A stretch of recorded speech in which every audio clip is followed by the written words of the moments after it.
E aí pessoal, tudo bem? Sejam bem-vindos a mais um vídeo da nossa Autos School. Hoje nós vamos falar de um item que gera bastante dúvida, que é o líquido de arrefecimento do motor, né? Então, que líquido usar, como que ele é composto, proporções, tudo isso a gente precisa levantar essas informações e ver qual é o melhor tipo de líquido a ser utilizado, se existe algum problema ou não. Então vamos conversar um pouquinho sobre isso, né? Então, em primeiro lugar, vamos falar do objetivo do líquido de arrefecimento, para que ele serve, né? O motor a combustão, no processo de queima do combustível, ele gera muito calor. Parte desse calor é transformada em movimento. Outra parte, praticamente do mesmo tamanho, mesma proporção, é calor que tem que ser jogado fora. Por quê? Porque senão o motor funde, ele trava por excesso de dilatação dos componentes que não suportam esse calor. E quem tira esse calor do motor? É o tal do fluido de arrefecimento. Alguns motores usam ar para o seu arrefecimento, para ser resfriado. Hoje em dia, porém, a maioria usa líquido. Tá? A ideia de usar líquido começou com a água pura. Colocava-se água no sistema do motor, a água circulava pelo motor, por um radiador normalmente na frente do carro ou em algum lugar que captasse bastante ar, e assim era feita a refrigeração do motor, o arrefecimento. O grande problema de utilizar somente água é aquilo que nós aprendemos na escola. A água, quando chega a 100 graus Celsius, se estivermos no nível do mar, ela entra em ebulição, ela ferve, vira vapor. A partir do momento que ela vira vapor, ela deixa de resfriar o motor. Ela deixa de tirar calor do motor. Ou seja, ela não funciona mais. Então ela funciona bem em motores que trabalham sempre, sem exceção, abaixo de 100 graus. Mas o problema vai além. Porque 100 graus é ao nível do mar. E nem todo mundo anda ao nível do mar. Aqui em São Paulo, por exemplo, a temperatura de vaporização da água, que ela entra em ebulição, começa a ferver, é de 95 graus Celsius. Ou seja, 5 graus a menos ainda do que no nível do mar. Então os motores aqui em São Paulo poderiam trabalhar até 95. Imagina se você for para um lugar mais alto ainda. Uma pessoa que mora, por exemplo, no Chile, é mais baixa ainda a temperatura para a água ferver. Então, como ideia em relação a isso, foi pensado num aditivo a ser colocado na água para melhorar essa característica.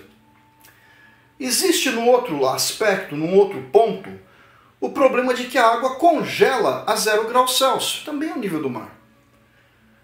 E no Brasil isso não chega a ser uma coisa que nos preocupa tanto, a não ser em alguns estados onde a temperatura no inverno pode ficar abaixo de 0, no sul do país. A água, quando congela, ela tem um efeito físico que ela tem uma leve expansão. Ou seja, se ela congelar dentro do bloco do motor, pode, em casos extremos, existir até a trinca do bloco. Porque ela expande quando ela está chegando perto dos 0 graus, quando ela congela. Se ela estiver líquida, ela simplesmente vai se expandir e nada vai acontecer. Então esse aditivo ele tinha que ter duas funções já importantes. Fazer com que a água não congele a 0 graus, mas só congele abaixo disso. E fazer com que a água somente entre em ebulição acima de 100 graus, para não termos o risco do motor superaquecer. Tá? O principal aditivo criado para isso, que a gente utiliza na composição do líquido de arrefecimento, é o etileno glicol. O etileno glicol ele consegue fazer com que a água misturada com ele só ferva em temperaturas acima de 100 graus e só congele abaixo de 100 graus. Isso quando no aditivo tem etileno glicol. Infelizmente, no mercado nós temos dezenas, se não centenas de tipos de aditivos para serem colocados no automóvel. E será que todos têm etileno glicol? Será que todos têm na proporção adequada? Será que eles conseguem fazer com que a água ferva só acima de 100 e congele abaixo de 0? É o que a gente vai ver nesse nosso vídeo. O preparo dessa mistura de água com o aditivo, ela tem que ser feita de acordo com o desenvolvimento do motor do carro. Normalmente é 50% de cada, meio a meio. Metade de água, metade do aditivo. E a água ainda tem um detalhe. Muitas vezes você chega num posto de abastecimento, posto de combustível, e o frentista, ele vai lá, às vezes na boa vontade mesmo, e pergunta: quer que eu dou uma olhadinha aqui na frente, doutor? Ele já está querendo vender um pouquinho de óleo, vender um produto para o limpador de para-brisa, e na cortesia ele põe água no sistema de arrefecimento. Ele abre lá o reservatório e põe água. Se ele colocar água, ele gera dois problemas. Primeiro, a proporção de água com o aditivo, se estivesse correta até aquele momento, vai ficar mais diluída, porque ele pôs só água. Ou vocês acham que na cortesia ele vai colocar o aditivo também? Óbvio que não. Segundo, mesmo que colocasse, ele vai colocar o mesmo? Também não. E aí começa o problema. Além de ele colocar só água, quem garante que essa água tem as propriedades físicas adequadas para o motor? Como assim propriedades físicas? O motor é metálico e todo metal oxida. O óxido de ferro, por exemplo, é chamado de ferrugem. Mas existe o óxido de alumínio? Hoje muitos blocos de motor são feitos de alumínio e a utilização de água não apropriada gera a oxidação desse metal, a corrosão. Então, o uso de água da torneira é prejudicial. Não é achismo, gente, é fato. Se eu colocar a água da torneira, como ela vem com cloro, porque a água da torneira ela é água potável, ela é para consumo humano. Ela vem com algumas características que a tornem própria para matar bactérias e não para sistema de arrefecimento de motor. Não é para isso.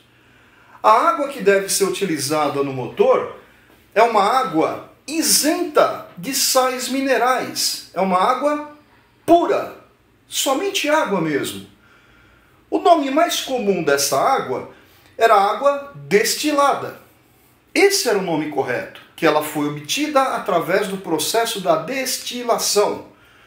O problema é que comercialmente o nome água destilada estava ligado a baterias antigas.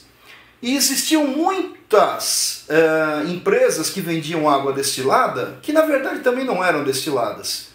E aí ficou aquela imagem de que a água destilada não era de boa qualidade. Criaram um outro termo, que é similar, água desmineralizada, ou seja, isenta de minerais. É uma água que é pura, que não tem cloro, que não tem cloreto de sódio, que não tem hipoclorito de sódio e outros tantos elementos na sua composição. Essa é a água que não gera corrosão, ou pelo menos gera bem menos corrosão. Se você colocar um pedaço de ferro na água, depois de um tempo ela corrói. Será que na água desmineralizada isso acontece? Nós vamos ver também no nosso vídeo. Então o preparo normalmente é 50% de cada. Existem exceções, então siga sempre o manual do proprietário. Alguns carros usam 60% de aditivo, outros 40%. E aí, para que a gente consiga concluir entender se os nossos produtos são adequados ou não, se tem vantagens ou não, precisamos fazer alguns testes, que são os testes dos quais nós vamos conseguir preencher a nossa tabela. A nossa tabela vai fazer a análise de 6 amostras que estão aqui na frente. Amostra 1, 2, 3, 4, 5, 6. Cada uma delas eu vou medir o pH. O que é o pH? É um indicador que mostra se a substância ela é ácida ou alcalina, ou neutra, que seria o ideal. No caso de líquido de arrefecimento, ela tem que estar numa faixa entre 7 e 8, a mistura. Ela é 7, neutra, 8, levemente alcalina, jamais ácida. Corrosão. Nós vamos pegar as nossas amostras e colocar corpos de teste de aço para ver se ele oxida com o passar do tempo. Na verdade, isso já foi feito, esse vídeo está sendo preparado há dias. Nós já temos a análise disso de pelo menos uns 20 dias do corpo imerso na amostra. Mais ou menos 20 dias. Para ver se acontece a corrosão de cada uma das 6. Vamos avaliar as 6 amostras em relação ao congelamento. Ou seja, vamos colocar numa câmara fria, ir abaixando a temperatura e conseguir medir a temperatura onde existe a transição de líquido para sólido. Esta temperatura é a temperatura de congelamento. O ideal é que seja abaixo de 0, senão o nosso fluido de arrefecimento, o nosso líquido de arrefecimento não está cumprindo a obrigatoriedade de evitar aquela possibilidade de trinca, de congelamento do sistema. E por último, o mais importante para climas quentes como o do Brasil, a vaporização. A nossa amostra não pode gerar bolha de vapor em temperaturas abaixo de 100 graus. 100 graus já é pouco. Tem que ser acima de 100. Nós fizemos o teste e vamos fazer as conclusões. Então agora eu vou colocar os dados que foram obtidos, vamos mostrando aos poucos cada um dos testes para a gente conseguir fazer a conclusão do melhor aditivo, daquele mais adequado e dos cuidados que nós temos que ter na escolha do produto mais correto, mais adequado para o nosso motor. Bom, agora nós vamos começar a fazer a medida do pH das 5 amostras.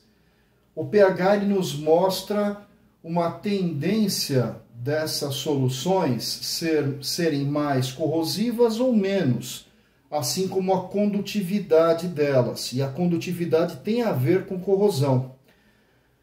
Todo líquido de arrefecimento nós esperamos que seja normalmente neutro a levemente básico. Tem gente que chama básico de alcalino. E essa faixa é de 7, que é neutro, até levemente alcalino ou básico, que é 8. Então, valores entre 7 e 8 são valores interessantes para a gente verificar. Então, eu vou fazer primeiramente a medida da amostra número 1 com o nosso papel de reagente, que tem a escala de 0 a 14. 0, extremamente ácido, 7 é neutro, até 14, que é bastante alcalino. Os valores que nós esperamos é entre 7 e 8. Vamos ver se a gente acha isso. Vamos fazer a medida agora da amostra número 1. Molhamos, a cor já se alterou e vamos fazer a verificação qual é o mais próximo. Como apareceu azul, está dando escala 9. Bastante alcalino. Então o número 1 deu 9. Nossa amostra 1 deu 9. Vamos para a amostra número 2, 7. Amostra 3, está dando perto do 9. A amostra número 4 está dando 6, um pouquinho ácida. A amostra número 5 está dando 5. Agora a amostra número 6, que deu 8. Bom, gente, agora vamos analisar a parte de corrosão das 6 amostras, né? Então nós vamos tirar o corpo de prova, que é de aço, é lã de aço, né? Que foi deixada por mais ou menos 20 dias na solução que foi preparada. Depois eu vou entrar em detalhe do que é cada uma das soluções. Então, a solução número 1, nada de oxidação e o fluido límpido, sem problema algum. Amostra número 2. A amostra número 2 também não apresenta oxidação e o fluido também totalmente límpido depois dos 20 dias. Amostra número 3, também sem oxidação nenhuma e o fluido de arrefecimento também ok, sem nenhuma amostra de oxidação. Amostra número 4, totalmente oxidada. Percebe-se aqui nessa região o laranja do ferrugem convencional do ferro. E o produto totalmente oxidado.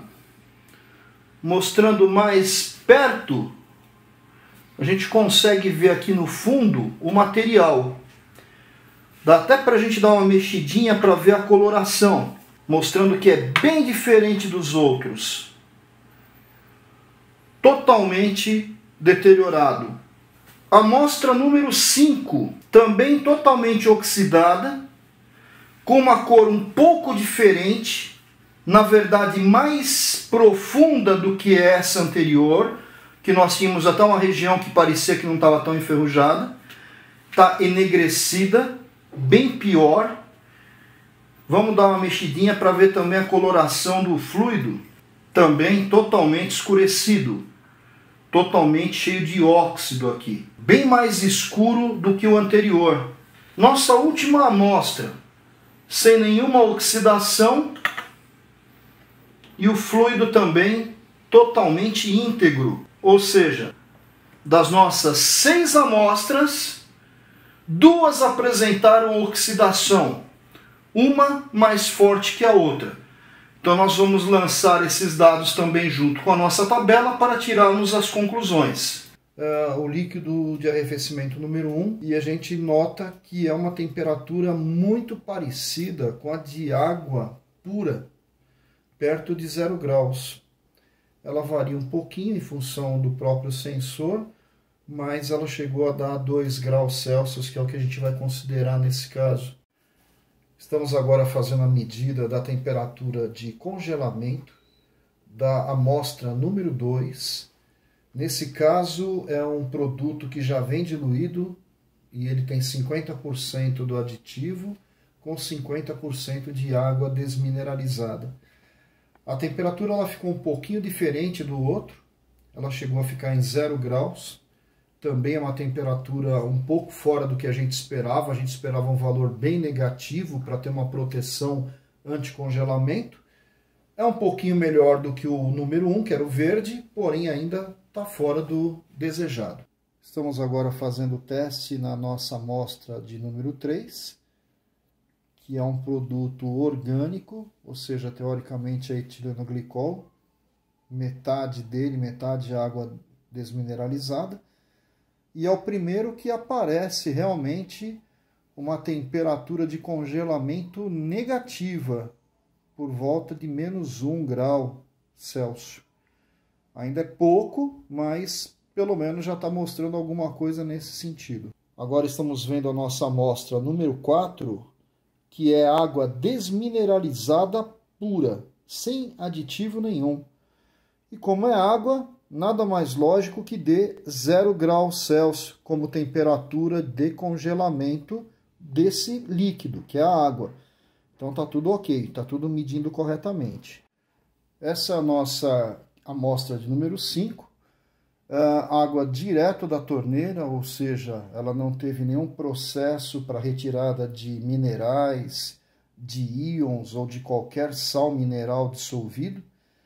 Então é uma água que não se deve utilizar no sistema de arrefecimento, a gente vai conversar um pouquinho mais sobre isso depois.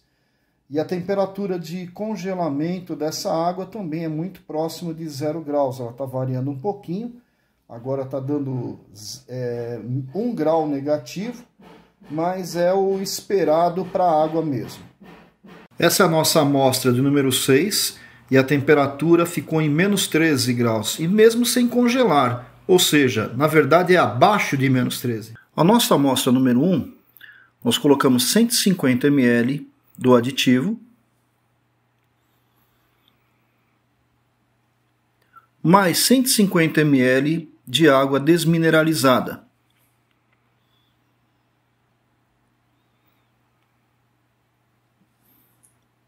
A seguir colocamos para aquecer e verificamos que ela ferve a 95 graus. A amostra 2, ela é pura. Somente esse produto, porque ele já vem diluído, então são 300 ml. Colocando para ferver, ele equilibra em 96 graus. A amostra 3 tem que ser diluída. Então temos 150 ml do produto, do aditivo, e mais 150 ml de água desmineralizada.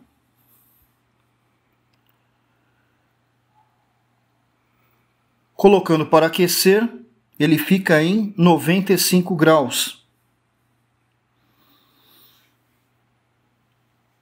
A amostra 4 é somente água desmineralizada. Portanto, temos 300 ml somente dela. Ao ser aquecida, ela também fica em 95 graus.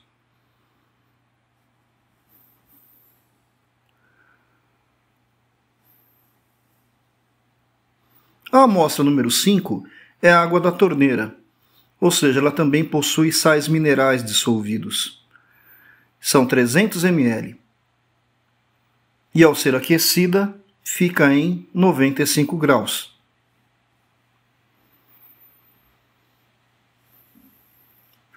A amostra 6 também deve ser diluída, então utilizamos 150 ml do aditivo e mais 150 ml de água desmineralizada.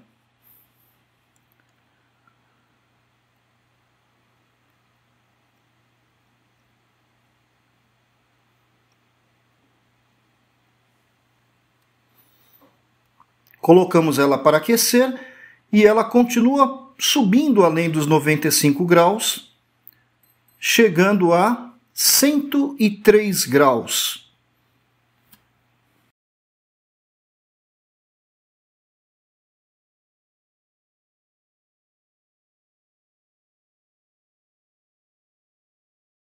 Bom, vimos a corrosão e ela aconteceu nas amostras de número 4 e de número 5. Então, houve corrosão na 4 e na 5. Em todas as outras, não foi percebida qualquer corrosão do metal. Vamos comentar então os dados que nós obtivemos nessa tabela. O pH esperado de um líquido de arrefecimento é um pH que tem que variar entre 7 e 8. Se estiver abaixo de 7, ele é ácido e ele gera corrosão. Se ele estiver acima de 8, ele é alcalino demais. A longo prazo pode gerar corrosão também. Alcalino não é tão grave quanto o ácido. O ácido é muito mais corrosivo. Então, vamos dar uma olhadinha em relação ao pH. Existe duas amostras que o pH deram ácido. A de número 4, ó, deu 6, e a de número 5 deu 5. E somente duas deram ok, que é entre 7 e 8. 7 e 8. Por enquanto, os produtos 2 e 6 estão de acordo. 1 e 3 está muito alcalino. É melhor do que ácido, mas não é o ideal. Teria que ser entre 7 e 8. Corrosão. 2 já foram rejeitados, que é o 4 e o 5, mas eles também foram rejeitados pelo pH, que deu muito ácido. Congelamento. Congelamento tem que ser abaixo de 0 graus. Notem que a amostra 1 congelou em 2 graus. 0 graus na 2, menos 1 na 3, um pouquinho melhor, mas ainda muito próximo de 0. 0 no 4, menos 1 no 5, e não congelou na 6. Isso que é interessante. Nós conseguimos abaixar a temperatura até 13 graus negativos e ainda não tinha congelado. Quer dizer, ela ia congelar mais para baixo ainda do que isso. Menos 15, menos 20? Não sei. O nosso sistema conseguiu chegar a menos 13. Ou seja, a única amostra que passou no teste de congelamento foi a 6. Ela passou também na corrosão? Sim. Por enquanto, só a 6 está atendendo tudo o que se espera do fluido de arrefecimento, do líquido. Vaporização, que é a última coluna. Vamos dar uma olhadinha. Amostra 1 começou a ferver em 95. Exatamente a temperatura que a água entra em vaporização. Ou seja, parece água. 96 na 2, também muito próximo da água. 95 na 3, 95 na 4, 95 na 5.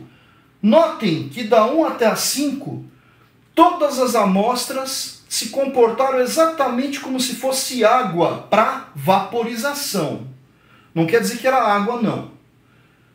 Algumas dessas conseguiram proteger da corrosão, fato. Porém, não protegeram por temperatura elevada. Em compensação, a 6ª amostra conseguiu segurar o fluido sem entrar em ebulição, sem gerar vapor, até 103 graus. Ou seja, também passou. Isso a gente tem que lembrar que foi feito numa amostra, num reservatório aberto, sem pressurizar, ou seja, em circuito aberto, que é diferente do carro, e ao nível daqui de São Paulo, não ao nível do mar. Ao nível do mar o valor seria mais alto, é mais alto, e dentro do motor mais alto ainda. Então, 103 em São Paulo, ele já é em torno de 8 graus acima do que a água. Ele já está suportando 8 graus a mais do que a água. Isso se for um sistema aberto. Se ele for selado, mais ainda. Ou seja, a nossa 6ª amostra atende corretamente esses requisitos. Tem mais alguns detalhes que eu vou comentar em relação à conclusão. Mas tem um outro, que é o problema do abastecimento em locais errados, com mistura de produtos, ou veículos que andavam somente com água, e aí foi colocado um aditivo, e ele ficou no reservatório de expansão, e parece que está tudo bem. Quando mistura, acontece alguns problemas, muda-se a cor. Eu já vi gente falando, por exemplo, que está usando um aditivo verde e depois de um tempo ele fica azul. É mágica isso, não é uma coisa natural, não acontece isso, é porque deve ter sido trocado. O que acontece com o passar do tempo no motor? Se tiver com água que não é adequada, não é a desmineralizada, vai aparecer muita oxidação. E aí vai acontecer a mudança de cor progressiva desses produtos. Quando o produto é bom em relação à corrosão, a mudança de cor é muito pequena ou nem existe. Agora, se for abastecido com água, principalmente em frentistas ou na casa, vai piorar isso e vai aparecer a oxidação. Então eu vou fazer uma mistura, eu vou colocar um pouco de água que sofreu esse processo de oxidação com metal, com ferro. É uma água que já está escura. Vou adicionar nas amostras e a gente vai ver a cor que cada uma vai ficar. Mas antes de mais nada, eu quero só fazer um comentário. O que efetivamente são essas amostras? A amostra número 1 é um fluido de arrefecimento, um líquido de arrefecimento, que é concentrado. Ou seja, o que eu tenho nesse potinho é 50% do produto mais 50% de água desmineralizada. É o que eu tenho nesse potinho. O número 2 é um fluido de arrefecimento já preparado, pronto para uso. Ou seja, ele já tem o fluido de arrefecimento, o aditivo, 50% com água. Ou seja, o que tem aqui nesse potinho é exatamente o que tem no frasco, sem mudança alguma. O terceiro também é concentrado, 50% desse produto com 50% de água desmineralizada. Ou seja, o que tem aqui sempre é com água. Esse já vem pronto. Esses dois eu fiz a proporção 50-50. A amostra número 4 é somente água desmineralizada. Em 20 dias ela já gerou oxidação, porém relativamente clara comparada com a outra, mas já tem oxidação. Amostra 5, água da torneira, que tem cloro, ou seja, tem outros sais minerais que nessa não existem. E a oxidação foi muito maior, a água ficou muito mais escura. Amostra 6. É um outro fluido de arrefecimento, também misturado 50-50% com água desmineralizada. Ok? Então, os únicos que têm somente água são o 4 e o 5. Desmineralizada e torneira. Então agora eu vou colocar a água de torneira que eu deixei preparando por mais de 20 dias com metal dentro, para ver o que acontece com ela. Essa aqui é a água que foi preparada. Água de torneira com metal dentro oxidando por mais de 20 dias. Dá para perceber a coloração dela. Somente água com metal. Isso é o que acontece dentro do motor, principalmente se ele for um bloco de ferro, sem utilizar nenhum aditivo antioxidante. O que será que acontece com a coloração dos nossos fluidos quando eu misturo essa água? Que é o que vai acontecer quando o frentista coloca. Vamos ver o verde. Que cor que ele vai ficar?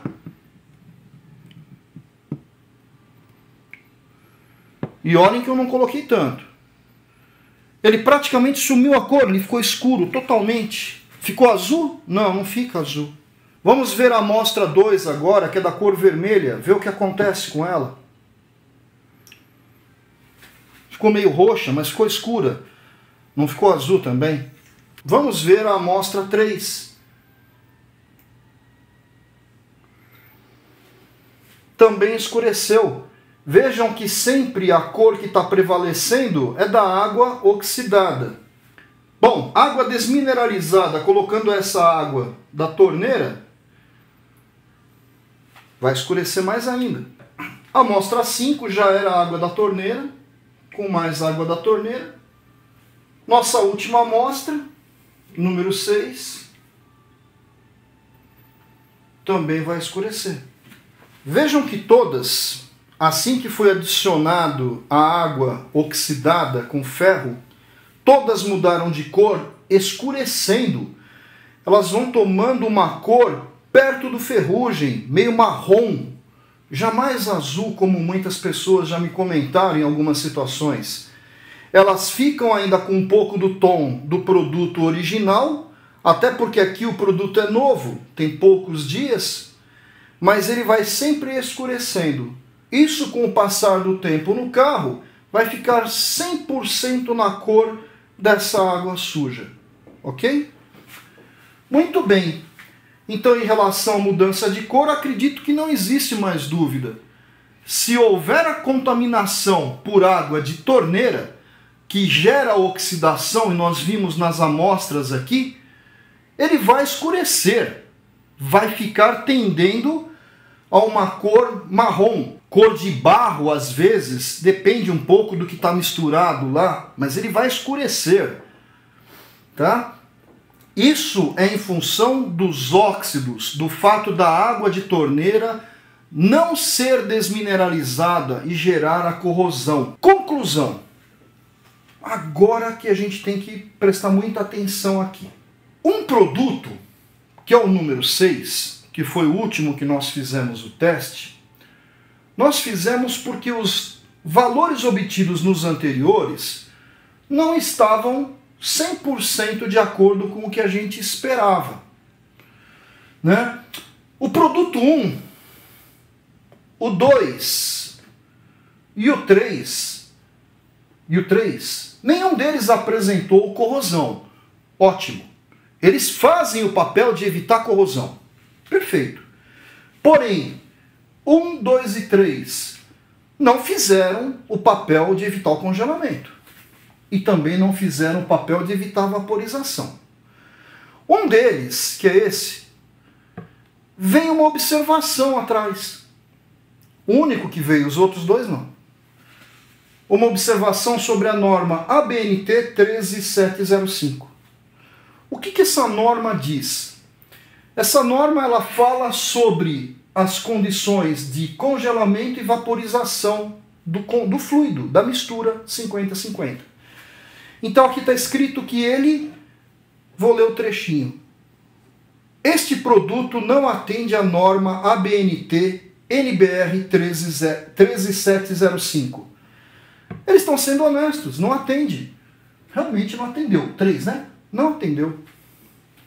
Ele é anticorrosivo. Show, não vai oxidar. Mas não atende. Esses daqui não está escrito nada e também não atendem. Agora, o último.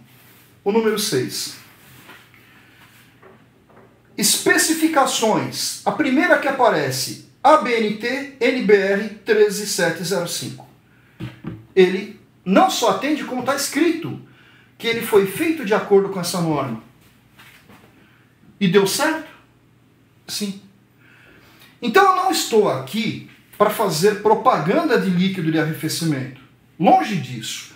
Até porque eu não tenho um laboratório com todas as condições ideais para fazer o teste exatamente conforme normas. Não é esse o nosso objetivo. Mas sim de alertar dos problemas que podem acontecer. Uma conclusão importante que nós devemos ter é a seguinte: quando for comprar um líquido de arrefecimento, escolha o que usa na marca do seu carro, de preferência. Se for mudar um pouco em relação a isso, você quer comprar um produto fora do original, veja se ele atende à norma ABNT 13705. Está no rótulo. Se não tiver escrito nada, eu não compraria. Eu só compro se tiver 13705. Ok? Deu também para a gente entender a diferença da água desmineralizada em relação à água da torneira. A água da torneira é um veneno para o motor. Não adianta colocar ela. Ela gera muito mais oxidação. Ok, pessoal? Bom, eu acredito que com esse conjunto de informações, levantando essa tabela dos 4 aditivos que foram comprados e mais as amostras de água, a gente consegue entender um pouquinho melhor como esse sistema funciona e como escolher um produto mais adequado. Espero que as dúvidas em relação a isso tenham sido sanadas, né? Que a gente possa acertar mais daqui para frente, sempre na escolha de um produto adequado.